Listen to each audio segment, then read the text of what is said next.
नमस्कार, मी संकेत आवटे। बऱ्याच व्हिडिओमध्ये मी सांगितलंय की एक सर्वसामान्य माणूस सुद्धा करोडपती बनू शकतो। आता एवढ्या सगळ्या व्हिडिओ बघितल्यानंतर कॉमनली कमेंट येतात, सर कसं पॉसिबल आहे, 50 करोड कसे होणार, 20 करोड कसे होणार, 5 करोड कसे होणार? अहो, मी महिन्याला 5,000 कमवतो, मी 1 कोटी कसा कमवू शकेन 20-30 वर्षांनी? शक्यच नाही, काही वाचतच नाही। बघा, एक सिंपल कन्सेप्ट सांगतो, जर तुम्ही ठरवलंय मला हे करायचं आहे तर ते 100% होतं। पूरी कायनात उसे मिलाने की कोशिश करती है, या गोष्टी होतात। पण आता फक्त मोटिवेशन नाही बरं का, एक प्रॉपर एक्सेल शीट मी तुमच्यासाठी घेऊन आलोय।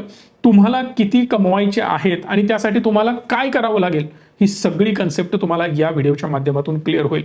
अगेन, माझं एक सिंपल म्हणणं आहे, हा व्हिडिओ जेवढ्या वेळा बघता येईल तेवढ्या वेळा बघा, कारण यापेक्षा खतरनाक कंटेंट कोणीही मार्केटमध्ये देणार नाही, ही मी गॅरंटी लिहून देऊ शकतो। आणि याची व्हॅल्यू प्रचंड आहे। जर यानं थोडी तरी तुमच्यामध्ये ठिणगी पडली असेल आणि तुम्हाला वाटत असेल की हो, माझ्या जीवनात काहीतरी होऊ शकतं, तर या व्हिडिओला लाईक, शेअर आणि चॅनलला सबस्क्राईब करायला विसरू नका। जाऊया डायरेक्ट एक्सेलवर। प्रत्येकाचे वेगवेगळे गोल असतात। कोणाला मोठं घर बांधायचं आहे, कोणाला गाडी विकत घ्यायची आहे, कोणाला रिटायरमेंटसाठी एक चांगला फंड जुटवायचा आहे। तर एक सिंपल कन्सेप्ट ज्यावर आपण वारंवार बोलतो, पहिली गोष्ट बघा, एक मला चांगलं राहायला घर पाहिजे। दुसरी इम्पॉर्टंट गोष्ट, माझ्याकडे एक डिसेंट कार असायला पाहिजे। तिसरी महत्त्वाची गोष्ट, एक असा तगडा मोठा पैसा माझ्याकडे पाहिजे ना, ज्याच्या व्याजावर मी निवांत आयुष्य जगेन। कारण जेव्हा तुम्ही वयाची 40शी, वयाची 50शी पूर्ण करत जाता, तेव्हा अनेक फिजिकल प्रॉब्लेम्स आपल्याला सुरू होतात, मेंटल इश्यूज सुरू होतात, भयंकर जॉबचं प्रेशर असतं। किती वर्ष धावणार, किती वर्ष मरणार, हा प्रश्न स्वतःला विचारून बघा। आपल्या आई वडिलांचं ठीक होतं किंवा आपल्या आधीच्या पिढीचं ठीक होतं, जे आता रिटायर होत आहेत, पण अजून जे रिटायर झाले नाहीत त्यांना थोडंसं जाऊन भेटा। आता जे बदल होत आहेत ना, ते त्यांच्या सहनशीलतेच्या पलीकडचे आहेत, कारण त्या गोष्टींना अडॉप्ट करणं त्यांना खूप जास्त कठीण जातं। म्हणून म्हणतोय की एक प्लॅन आपला परफेक्ट असायला पाहिजे। आता वेगवेगळे प्लॅन असू शकतात। समजा तुम्ही म्हणाल माझं 1 कोटी रुपयाचं घर असायला पाहिजे, हे झालं स्वप्न। कोणाचं असेल की बाबा मला फॉर्च्युनर घ्यायची आहे, 50 लाखाची कार माझ्या दारामध्ये मागताय, चला घेऊ शकता। मला जगभर फिरायला आवडतं, अधूनमधून फॉरेन टूर, वर्षात 1-2-3 टूर करणार आणि आपल्या भारतामध्ये एक 3-4 टूर करणार, राईट। प्रत्येक क्वार्टरला 3-3 महिन्यातून एकदा मी फिरायला जाणार, एक 4 दिवस, 2 दिवस, 3 दिवस बाहेर जाऊन मस्त मी मजा करून येणार, माझ्या फॅमिलीसोबत मी टाइम स्पेंड करणार। हे एक आपलं गोल झालं। आणि त्यानंतर मला रिटायरमेंटला फंड पाहिजे, साहेब व्याजावर जगलो पाहिजे, बस। एक 5 कोटी रुपये माझ्याकडे शेवटी शिल्लक राहिले पाहिजेत। 7.5 कोटी रुपये टोटल मला इथे लागणार आहेत। हे कन्सेप्ट तुमची क्लिअर झाली असेल असं मला वाटतं बरं का। म्हणजे घर झालं 1 कोटीचं, कार झाली 50 लाखाची, मला टूरसाठी 1 करोड रुपये पाहिजेत आणि रिटायरमेंटसाठी 5 करोड रुपये पाहिजेत। आता हा वरचा खर्च होणार आहे, करेक्ट। पण हा जो पैसा आहे 5 करोड रुपये, तो अगेन बँकेमध्ये तसाच पडून राहणार आहे किंवा जिथं आपण इन्व्हेस्ट करणार तिथं पडून राहणार आणि तो वाढत राहणार आणि याचं जे व्याज असेल त्याच्यावर माझं आयुष्य निवांत चालतं। सिंपल कन्सेप्ट आहे, बिलकुल याला किचकट करू नका।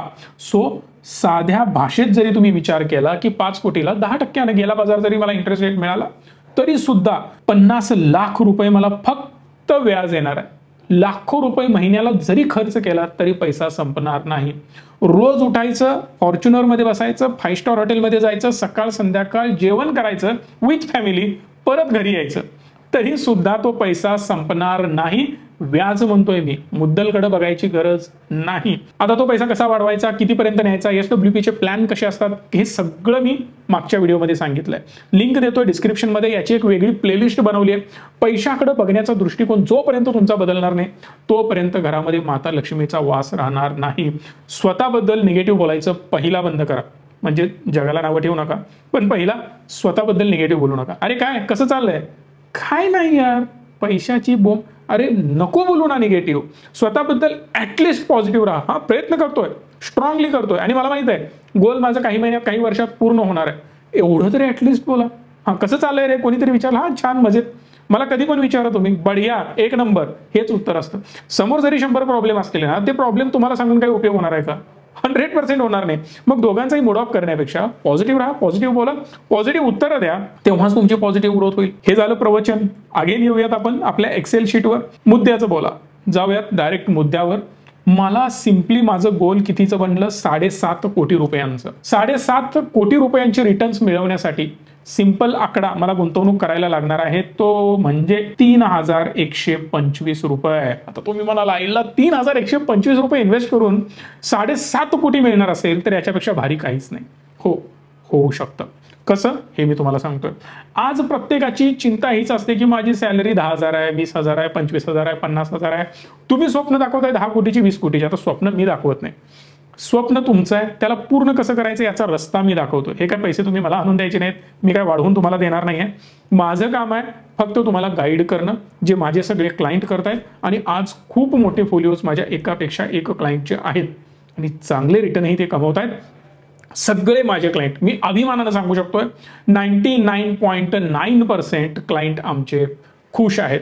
याचं रिझन काय, जे त्यांना हवं आहे तिथं कसं पोहोचायचं हे आम्ही सांगतोय. आमच्याकडे ही प्रोसिजर नाही की मला कुठं तुम्हाला नेऊन ठेवायचं आहे तिकडे मी नेऊन ठेवणार नाही. तुमचा गोल काय आहे आणि तिथपर्यंत कसं पोहोचायचं याच्यावर आम्ही गायडन्स देतो. सो 3,125 रुपयाची इन्व्हेस्टमेंट तुम्हाला करायची आहे. तुम्ही म्हणाल अरे 3,125 रुपये करायचे असतील तर सॅलरी किती असायला पाहिजे. बघा याच्यावरूनच सॅलरी मी इथं काढली आहे की 15,625 रुपये. 15,625 रुपये म्हणजे राऊंड फिगर आपण पकडू 15,000 सॅलरी असेल तर 3,000 रुपये साहेब तुम्ही इन्व्हेस्ट करायचेच आहेत. दुसरा कुठलाही मार्ग नाही. याचं रिझन काय, तर आपण नेहमीप्रमाणे 50-30-20चा रूल बघतो. फक्त 20% तुम्ही जे कमवताय त्यातली गुंतवणूक करा, बाकी सगळी अमाऊंट उडवत राहा, एन्जॉय करा. बाकी अमाऊंटशी काही देणं घेणं नाही. हां, अजून जास्त ॲड ऑन करत असाल सेव्हिंगसाठी तरी चांगली गोष्ट आहे. पहिले 10 वर्ष थोडेसे कंट्रोल स्वतःवर ठेवावे लागतात, पण तिथून पुढे उडवू शकता. स्वतःला जसे पैसे उधळायचे तसे उधळा, काही प्रॉब्लेम नाही. फक्त एक अट आहे की प्रत्येक वर्षी थोडी थोडी अमाऊंट तुमची वाढत जाणार. यावर्षी 3,000 करताय, पुढच्या वर्षी 4 करा, त्याच्या पुढच्या वर्षी 5 करा, 7.5 करा, 9 करा, 10, 12, 13, 15, 16, 18, 20. 12व्या वर्षी तुम्हाला 20,000ची गुंतवणूक पर मंथ करायची आहे. तुम्ही म्हणाल काय राव चेष्टा करताय, पगार 10,000 15,000 आता नाही. हीच विचारसरणी पहिला बदला. तुमचं कंप्लीट शिक्षण जरी नसेल, काहीही एज्युकेशन झालं नसेल तरी सुद्धा वर्षाला 10%ची तरी पगारात वाढ होते का नाही हो. कुठल्याही कंपनीमध्ये तुम्ही जॉबला जा, ॲटलिस्ट 10% तरी पगार वाढतो का नाही. म्हणजे माझा पगार पहिला होता 15,625 रुपये, हा 10% जरी वाढला तरी 17,188 होतात. त्याच्या पुढच्या वर्षी परत 10% जरी इन्क्रीमेंट झाली तरी सुद्धा 18,900 रुपये होतात. आता ज्यांना वाटत असेल हे सुद्धा पॉसिबल नाही, मग त्यांच्यासाठी काहीच नाही. म्हणजे जर त्यांचं गोल नसेल त्यांनी निवांत एन्जॉय करावं, जसे चाललेलं आहे तशी मरेपर्यंत चालत राहणार. एक गोष्ट लक्षात घ्या, जर तुम्ही गरीब जन्माला आला असाल तर ही चूक तुमची नाही आहे, पण जर तुम्ही गरीब मरणार असाल तर ती 100% चूक तुमची आहे. आणि तुमची पुढची पिढी सुद्धा हेच म्हणेल आमच्या बापानं काय केलं. हा सिंपल प्रश्न जर तुमच्या मुलाने तुम्हाला विचारला तर त्याचं उत्तर मात्र देता आलं पाहिजे बरं का. नाहीतर अभिमानाने हे तरी सांगता येतं 15,000 पासून बाळा सुरुवात केली होती, आज 7.5 कोटीचा मी मालक आहे. ऍटलिस्ट एवढा कॉन्फिडन्स आला तरी बास आहे. कारण स्वतःच्या मुलाला जर तुम्हाला 100 लोकांची दुसऱ्यांची उदाहरणं द्यायची वेळ येत असेल तर ही वाईट अवस्था आहे, एवढं लक्षात ठेवायचं. आणि हे सगळं मला बाप झाल्यानंतर कळालं. बाय द वे, जेव्हा मी स्वतः विचार करायचो, जोपर्यंत माझी मुलगी, आता मला एक मुलगी आहे, तर जोपर्यंत माझी मुलगी माझंच उदाहरण येणार नाही की माझा बाप असा आहे आणि मला याच्याकडून हे शिकायचं आहे, तोपर्यंत तुम्ही जन्माला आल्याचा काही फायदा नाही. जर तुमच्या मुलगीला, तुमच्या मुलाला तुमच्यामधले काही पॉझिटिव्ह गुण चांगले घ्यावे वाटत नसतील आणि तेवढं तुमच्यामध्ये नसेल तर जगण्याला काही अर्थ नाही, हे लक्षात घ्या. सो बेसिकली मी इमॅजिन करतोय की 10% सॅलरी वाढत जावी, तरी सुद्धा 30 वर्षानंतर माझी सॅलरी 2.5 लाखापर्यंत जाऊ शकते. आता हे पॉसिबल आहे का नाही, सिंपल सांगतो. तुमच्या घरामध्ये कोणीतरी वडीलधारे व्यक्ती असतील, आजोबा, काका, मामा, दादा, कोणी असू दे, ज्यांना 10 वर्ष जॉब करून झाले, 20 वर्ष झाले, 30 वर्ष झाले, त्यांचं एक्झाम्पल बघा. मला कमेंट करून प्लीज सांगा, आधी जर ते 30 वर्षापूर्वी सर जॉईन झाले असतील एखाद्या स्कूलला, त्यांची सॅलरी 2-4 हजार रुपये होती, आज 70-80 हजार, लाख रुपये सॅलरी झाली. तुमचेच भाऊ बंधू कोणी असतील किंवा वडीलधारी माणसं असतील जे आता जस्ट रिटायर झालेत, त्यांची सॅलरी 30 वर्षापूर्वी काय होती आणि 30 वर्षांनंतर काय होती. प्लीज याचं कॅल्क्युलेशन करून बघा, म्हणजे तुम्हाला कळेल की हे जस्टिफाईड आहे.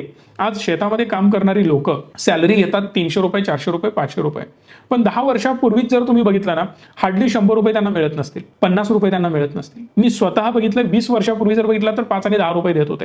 माझंही शेत आहे, आजही मी शेतकरी आहे, त्यामुळे मला ह्या गोष्टी माहिती आहेत.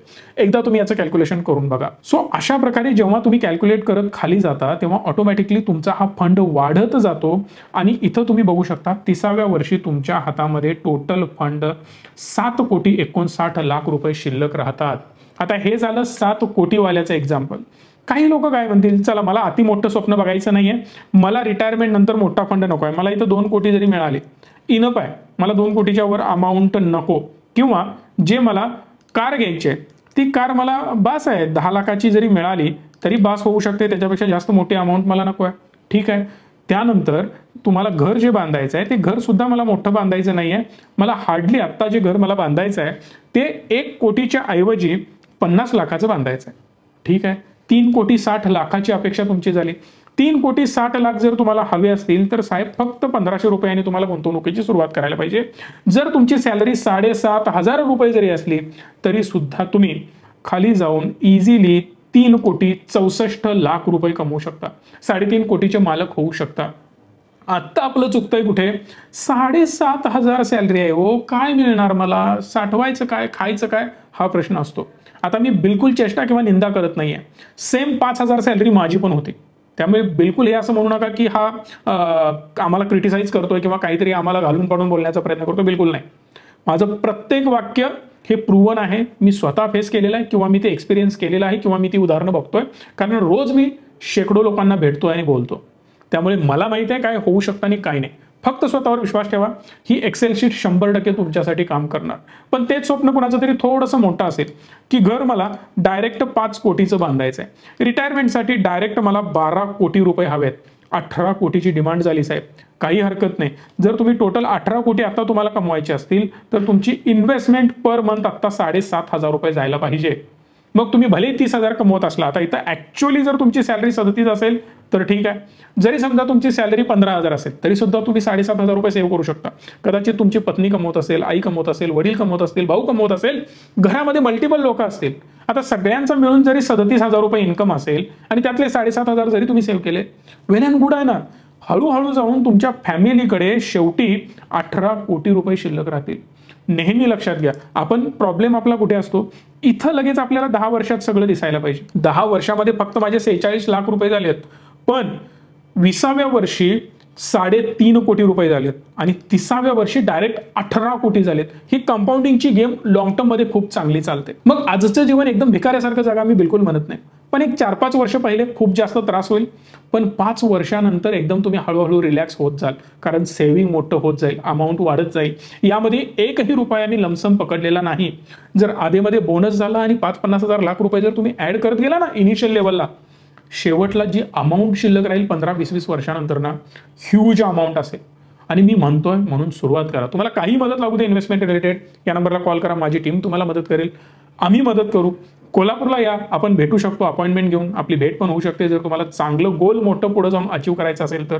पण माझी इच्छा आहे आपल्या प्रत्येक मराठी माणसाने करोडो रुपयांची संपत्ती बनवूनच अभिमानानं ताटमानेनं रिटायर व्हायला पाहिजे आणि प्रत्येक मराठी माणूस करोडपती असायला पाहिजे.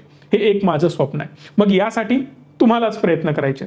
कसेही करा, कुठे इन्व्हेस्ट करा. मी इंटरेस्ट रेट इकडे पकडलाय 15%. इझिली इंडेक्सची ग्रोथ 15% होते, मग 17% मिळेल, 18% मिळेल, तर हे आकडे तुमचे भयंकर असतील. खूप मोठं प्रॉफिट तुम्हाला दिसेल. इथे जर 16% जरी रिटर्न तुम्हाला मिळाले ना तर डायरेक्ट 22 कोटी रुपये होतात. इथं किती पाहिजे होते मला, 18 कोटी, 18चे डायरेक्ट 22 झाले. इथं जर मला इंटरेस्ट मिळाला 20%, म्हणजे 20% माझा पोलिओ म्युच्युअल फंडचा स्टॉकचा ग्रो होत गेला, तर डायरेक्ट इथं 49 कोटी रुपये होतात. ही ब्युटी आहे साहेब इन्व्हेस्टमेंटची.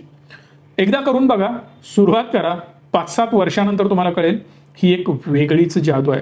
आणि ज्यावेळी वाटेल की नाही मला आता सगळं बंद करायचं, मी निवांत घरात बसेन, माझी लाईफ एन्जॉय करेन, कुठल्याही क्षणी सगळं बंद करून निवांत घरी बसू शकता, कारण तेवढा पैसा तुमच्या गाठीशी असणार आहे, तेवढा पैसा तुमच्या सपोर्टला असणार आहे.